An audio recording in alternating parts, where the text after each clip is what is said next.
Mwiriwe.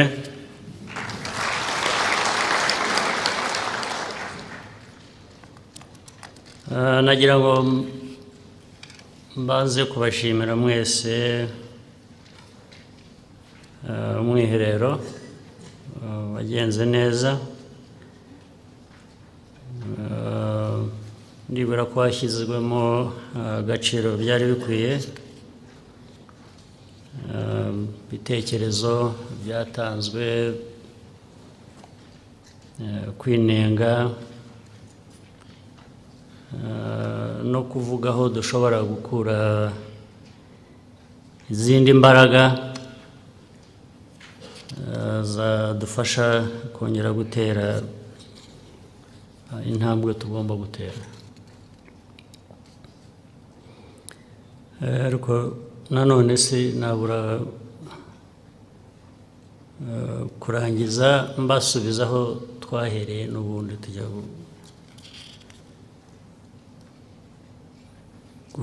gutangira uyu mwiherero. Icyo mbikorera ni ukugira ngo ngere kubaza namwe uko mubyumva, uko mwiyumva,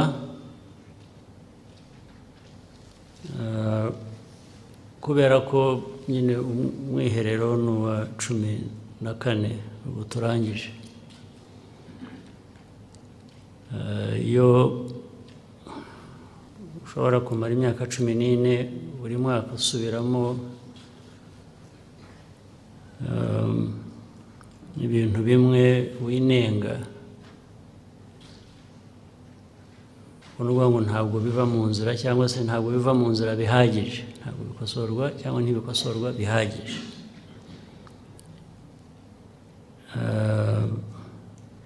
Twakora iki rero kugira ngo umwiherero utuviremo gutera indi ntambwe igaragara, icyifuzo dushaka kugezaho igihugu cyacu, cyangwa n'ibivugwa buri munsi. Si umwe ubivuga, kuvuga ko uyu mwaka noneho tugiye gukora neza birushijeho, byo rwose ndumva ko bishingiye ku bushake, niho hari n'icyo cyizere abantu baba bafite, cyangwa gusezeranya ko ibintu bigiye kurushaho kuba neza. Ariko nk'uko mubizi nanone n'ibindi byose twagiye twiga hano, abantu bagiye batubwira n'ibyo bamaze iminsi batubwira, erega buriya ibintu dukora hano bijyanye n'amajyambere, bijyanye n'umutekano, bijyanye n'ibindi bishingira aho ngaho, hari mu buzima hari ibintu ushobora kubeshya abantu ntibazamenye ukuri kwabyo, ukabeshya abantu bakakwemerera bikaba bityo ukarusimbuka. Ariko inshingano yacu, imirimo yacu, ntabwo ushobora kubeshya ngo ubure gufatwa. Rwose abantu banagufata mutirutse. Ko mvuga ko ntawe ushobora kubeshya, amaherezo ufatwa n'iki?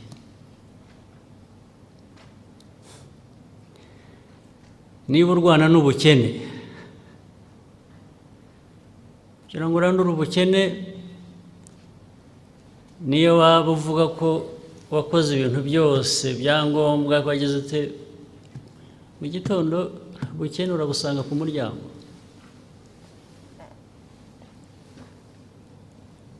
Niba ubukene dufungura imiryango twasohoka tukabubona,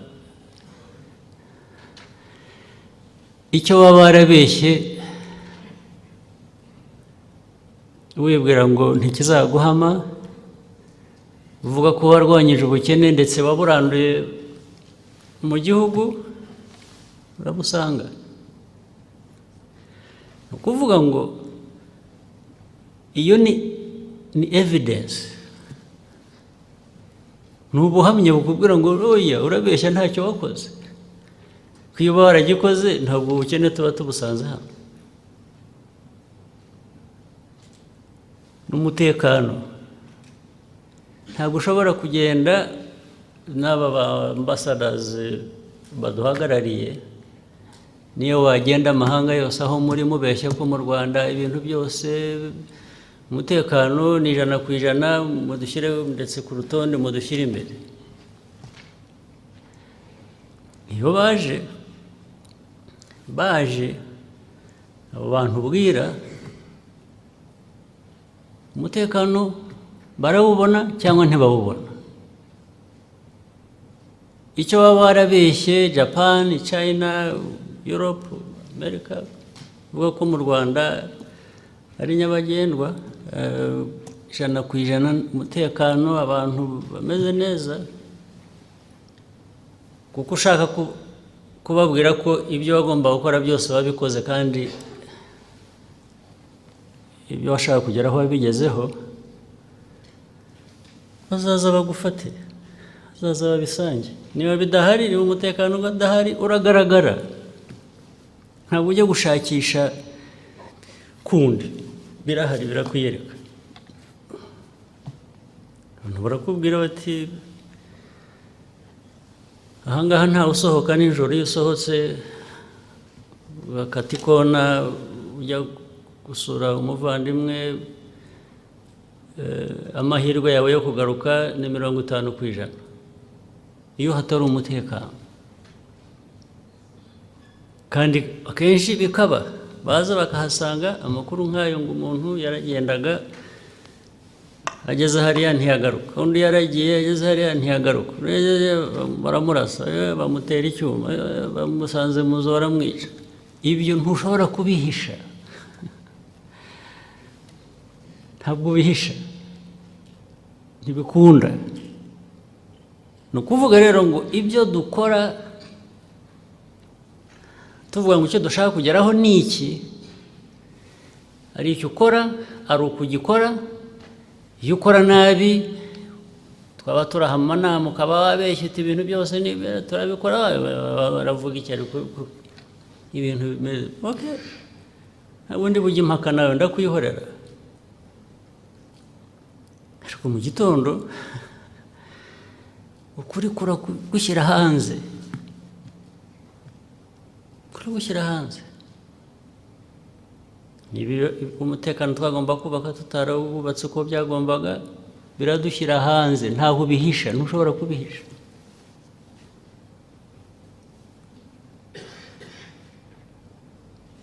Nibyo bindi mvuga, niba ari amashanyarazi ugomba guha abaturage, igihugu, guha inganda, iyo utakoze ibyangombwa kugira ngo amashanyarazi aboneke, ukaza ahangaha ukabeshya abantu gusa ko ibintu byose by'amashanyarazi byose biri mu nzira twarabitunganyije, okay,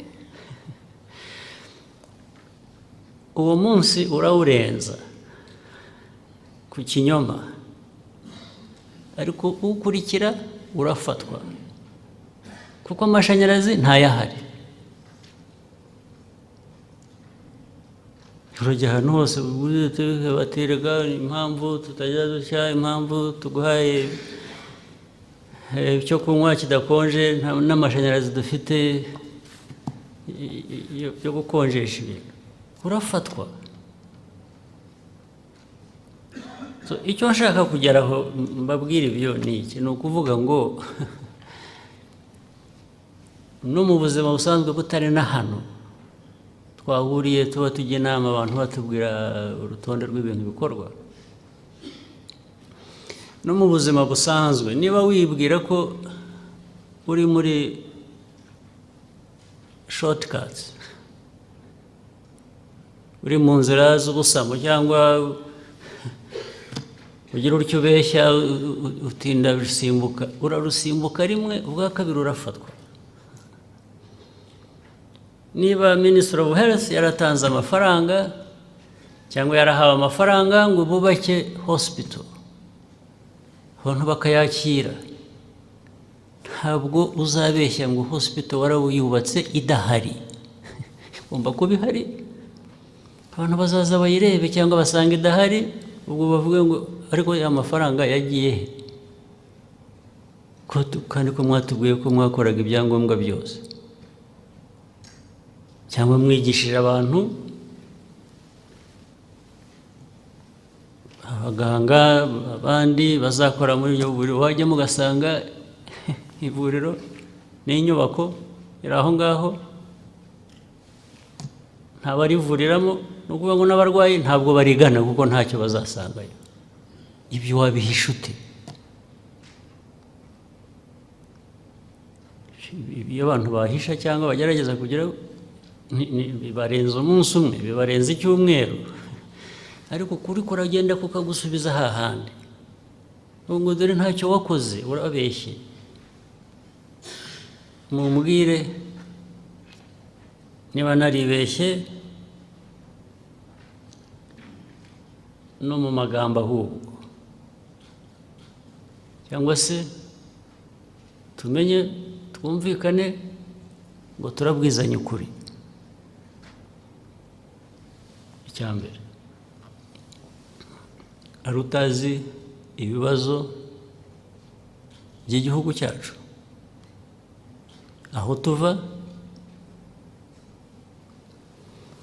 Icya kabiri, hari utazi icyo twakora kugira ngo tuve muri ibyo bibazo, niyo yaba atarabizi, wenda umuntu ntabwo abantu wenda igihe cyose bamenya n'ibikwiye kuba bizwi, ariko noneho hari uwavuga ko atabizi, duhora tubiganira kumara noneho reka mpere ku myaka y'umwiherero gusa, imyaka 14.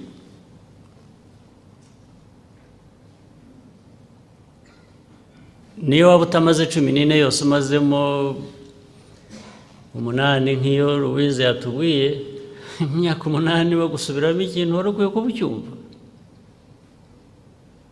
keretse umuntu afite ikindi kibazo. Ikindi, ese turanumvikana iyo tunavuze ngo ariko u Rwanda nubwo dufite ibibazo, ubwo duhora tuganira uko bikwiye gukemuka mu buryo rusange cyangwa ku buryo bw'umwihariko runaka, ariko u Rwanda, ariko se tunafite na ambition navugaga, turayisangiye, turayemera, cyangwa nacyo ni ikintu tuvuga gusa kugira ngo twumvikane neza muri ako kanya, duhite abantu bikorera. Do we believe in that ambition? Ambition turayisangiye. Ambition ivuga ngo nubwo u Rwanda twagowe, ariko ntabwo ari uko dukwiye kuba tumeze, ntabwo dukwiye kuba dufite abana barwaye bwaki, ntabwo dukwiye kuba dufite abaturage badafite icyo kurya gihagije, ntabwo tuba dukwiye kuba dufite abaturage, abayobozi baberaho kubongeraho ibibazo ku byo bari bafite, ahubwo barabikemura. Ntabwo dukwiye kuba dufite abaturage batamenya niba buri buke.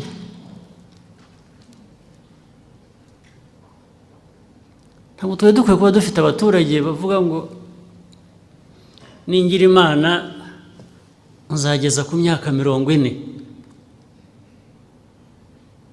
kuko kugeza kuri 40 kubera igihugu amateka yacyo aho tuva n'ibikorwa byose, kugeza kuri 40 bakoze ishyano.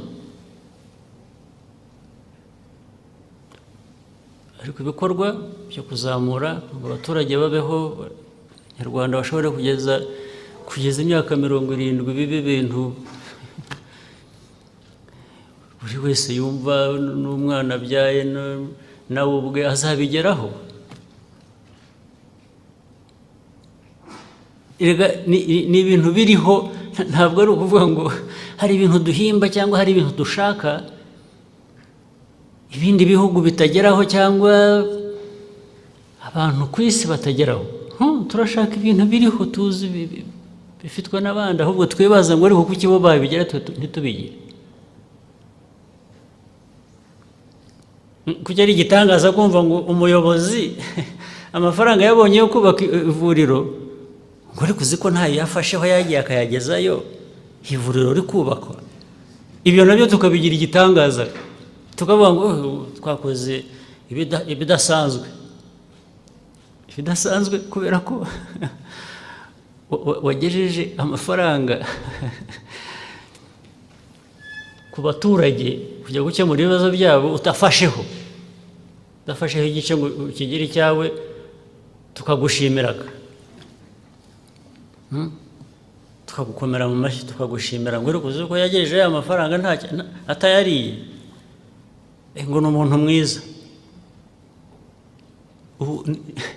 Ibyo nta gitangaza kirimo. Umunyarwanda ngo atwara 15%, wagera ku wundi baturanye ngo bo batwara 25% yayo yagombaga gutwara, wagera ahandi ku muturanye avuga ngo ariko we ntayagezayo nta na busa. Noneho kubera ko twabaruse ubwo twakoze igitangaza, reka noneho nemere wenda ngo nicyo gitangaza nacyo nimureke tugikora. Ariko icyo kuvuga ngo umuturanyi we uko bakora iyo bamuhaye amafaranga angana atya yo kujya kubaka ivuriro, ariko muzi ko atagerayo. Rwose nimureke duheraho tuvuge ngo ariko nimureke dukore ibitangaza twebwe two kuba nk'abaturanyi, twe tuyagezeyo. Ntabwo bikwiye gutera isoni ngo, kuko nimusubira inyuma mu mateka yacu n'ay'abandi, turasangiye n'abandi banyafurika. Ibyo Louise yahoze avuga ni ikindi biri ku isi hose. Rwose ikibazo kimwe cya mbere kinini ni icyacu twebwe, kwemerera abantu kudushyira ahantu hatari heza, hatariho dukwiye, hatariho dushaka, tukabyemera. Wagira utya wajya no kuvuga uti ariko genda ashaka iki, wowe wikabya. Abanyarwanda abanyafurika ni hariya niho hanyu. Bakubwira uti ariko nimureke ducuruze neza, tuzi iwanyu muduhe ibyo tudafite, hanyuma namwe muza tubahe ibyo mudafite, twese dukore imari, dukore amafaranga. Bariya bakakubwira ngo oya, wowe twagushyiriyeho ikigega kizajya kigufasha tukakugaburira, ibi bindi byihorere ntabwo ari ibyawe. Bashyizeho ibigega, ibihugu byose byo mu Burayi na Amerika na hehe bashyizeho ikigega, bashyizeho ibigega bizana ibyo kurya bigufasha, barangiza bagatwara inshuro 100 worth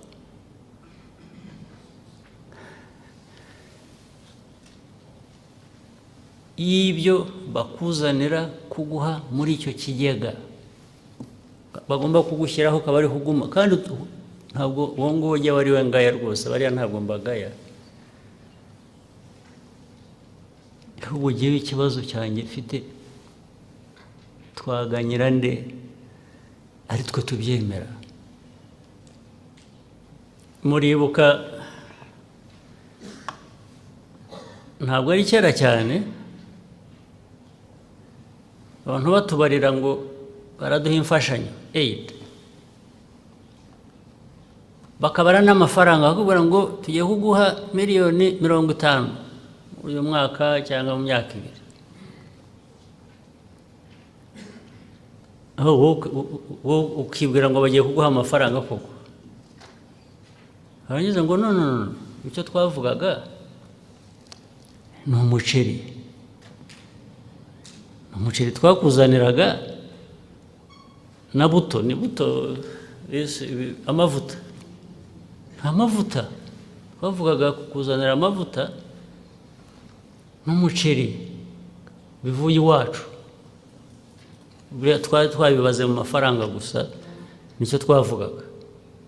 Twabwira uti se umuceri se njye nshaka guhinga hano cyangwa mpinga hano, ngo ibyo biveho wowe, ugomba kurya umuceri uvuye iwacu. Erega bya bindi mwatubwiraga za PhDs muri Uganda yatubwiraga na masters n'iki, bagakoma mu mashyi mu mibare yabo, mu economics bize, mu physics, mu biki, uzi ko ariko ari byo ugomba gufata umuceri aho gufata amafaranga. Same people,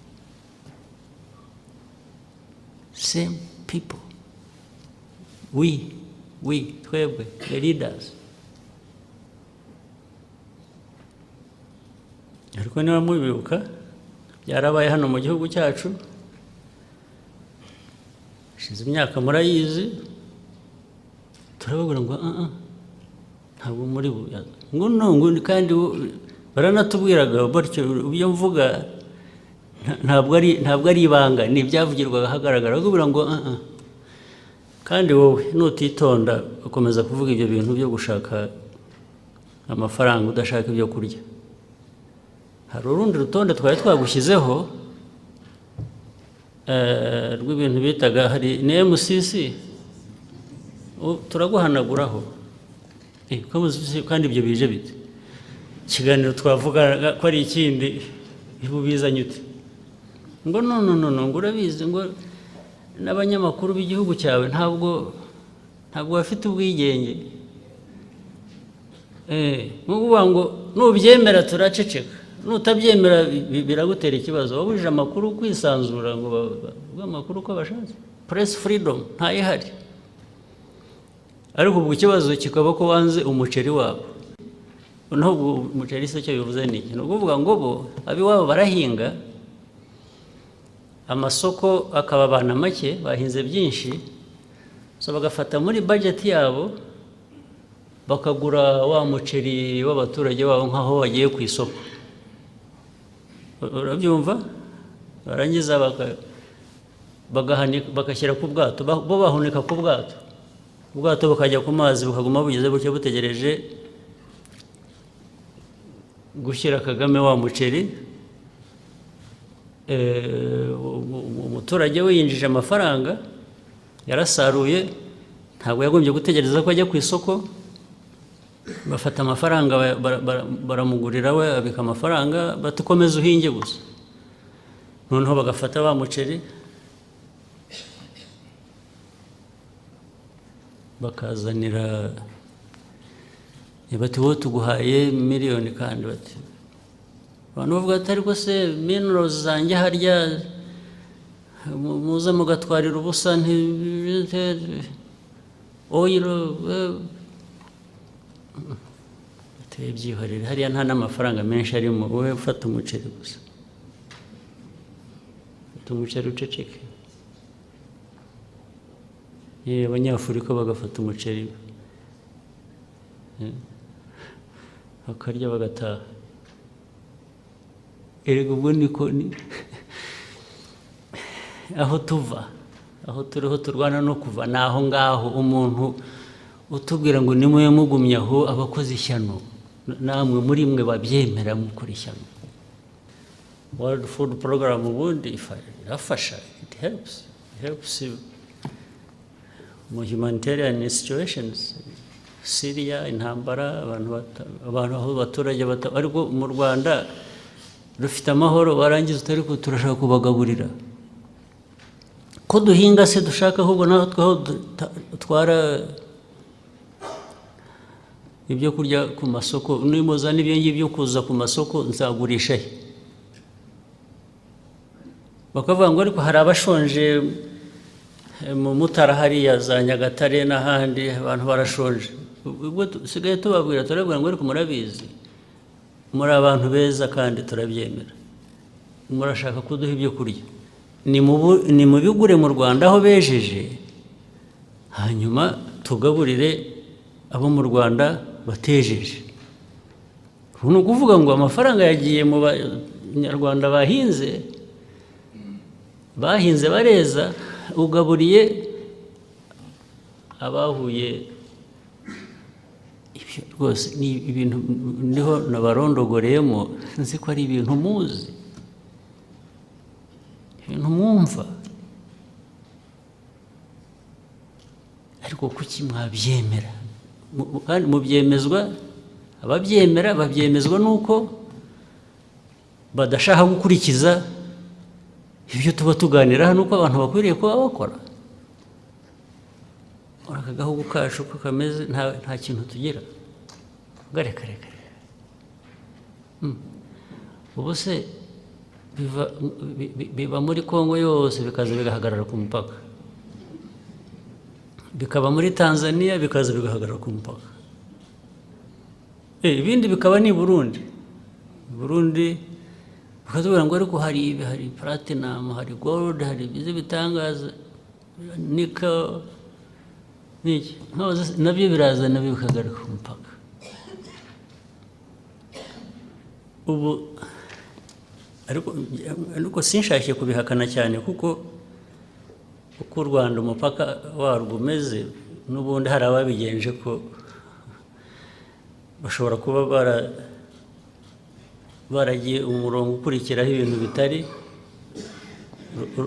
ku ruhande rumwe bakagenda bavuga ngo hatari ibintu ariho dushyira aba bantu nabyo wenda byarabaye muzi ibintu bita resource curse umuvumo resource curse ni umuvumo wo gutunga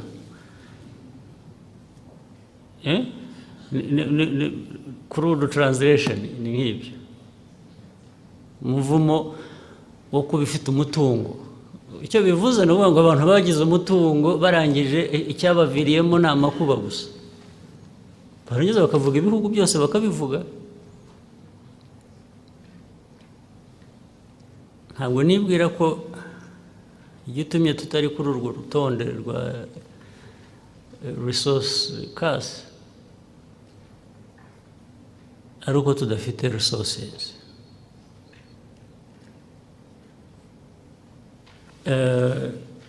ahubwo nuko twitwa ko tutazifite kuko ubwo tutazifite ntabwo byatubereye umuvumo ariko reka mbabwire yewe ngiye gutoranya umuntu ampitisha amakambwa ngo ariko president urabizi hari ibintu bibiri hano hitamo hari ukugira resources nyinshi ukagira ikibazo cyo kuzikorera management